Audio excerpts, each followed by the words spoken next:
Greetings, survivors and friends, SHADOWFRAX here, and welcome back to where the sea is deep and the news is extra salty. And this week, the Warhammer DLC is here. The Naval update's being put back in the oven, there's an RPG skin coming, and talk of a new paintball gun. So first, I think we need to talk about the Naval update and what's happening there. It seems, through testing, it needs a bit longer to cook, as in its current state it's not exactly ship-shape, so as it stands, November is going to be a bit tamer than planned. But there are some interesting quality of life changes coming, which I'll tell you about shortly. There should be an announcement up from Facepunch by the time you watch this, and I'll link it in the description, but basically the naval stuff will be staying on the Orcs 01 staging branch until it's ready, and I'd expect everything to be highly subject to change until whenever that is. Let's just go over a few of the changes that have rolled in with the tide just recently though. First of all, as you can see in this commit, modular boat health has been nerfed hard.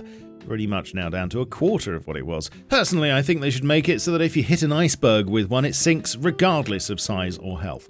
But that's just me. Talking of which, there's a new drawbridge part for the boats added, which is based on the Hackweek project for one that was supposed to be used in land bases, and I hope this translates across at some point. It would be nice to have a metal one too. Let me know what you think. And the boat station boat creation grid thingy's been resized down from a whopping 13x13 to a much slimmer and boaty shaped 10x5. The deep sea will repel certain vehicles from entering and exiting, so as it stands, I believe you'll only be able to enter and exit with modular boats, tugboats, ribs and PT boats. No air vehicles or small boats allowed, and definitely no boogie boards. And yes, you heard that right, you will be able to take PT boats back to the mainland now. And it looks like they'll be breaking out of the deep sea anyway, as according to this commit, a group of scientist boats will now spawn at the large oil rig and stay about 100 meters from it, and I'm told they'll start escorting the cargo ship too. So, looks like the ocean's going to get a little bit dicier. Meanwhile, over at the floating city, a wheel's now been added to the casino. The tropical islands now look properly tropical, with white sandy beaches instead of the weird snow effect.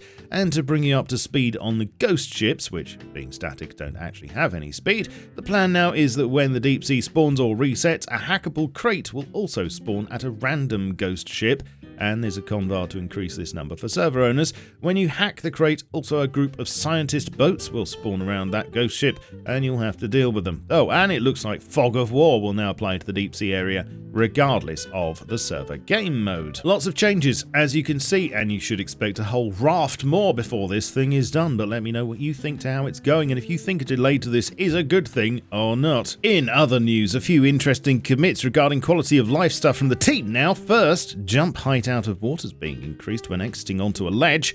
You'll be able to stack food regardless of spoil time in the cooking workbench, but it will use the lowest spoil time, so use with caution, because food safety is #1 priority.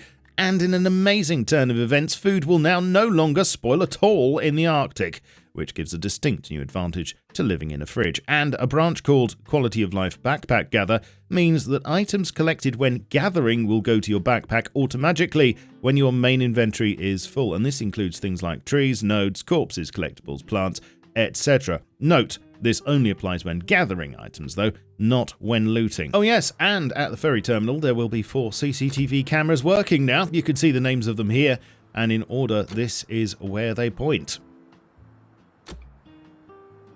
Also, if you want, for reasons best known to yourself, you will now be able to add a lot more cameras to a computer station than before, thanks to this bug fix. A new standalone weapon skin's on the way to buy in November, and that is an RPG7 reskin for the rocket launcher. No changes to stats, just looks, as you can see, and to note, the sights don't actually line up, which kind of defeats the porpoise, but I'm told this is how it has to be, otherwise they'll block the view due to the drop. So crosshairs are recommended. Now, the Warhammer DLC crossover pack is finally here. There's a full blog post about it, but here are all the items that are included. First of all, a reskin of the hazmat with the classic Krieg gas mask and trench coat look.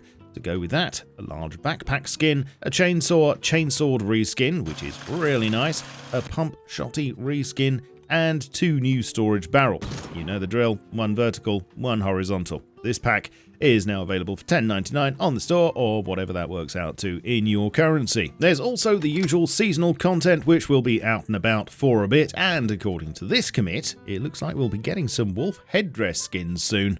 Exciting times! And lastly, a new branch has surfaced called Artist Pack DLC, which currently revolves around a paintball gun, which, yes, I guess technically falls under the art supplies bracket, but apparently this DLC, when it arrives, will include the following items: an ornate frame with nameplate, a shutter frame, a light-up frame, a window frame canvas, a portable easel deployable, frameless canvas, a paintball gun, paintball overalls, artist's apron jacket skin, a paintable human reactive target skin, and rosette/award sprays for first, second, third, and last place. So, does that appeal? Would you buy it for $1? Let me know, and indeed, tell me your thoughts on everything else that we've discussed in this video today, please. Leave a like and a sub. You can check me out on all my socials, including my Steam group, links below, and you can support the channel here with YouTube memberships, super thanks, and on Patreon. I shall catch you all soon, but in the meantime, keep calm and stay rusty. Cheerio.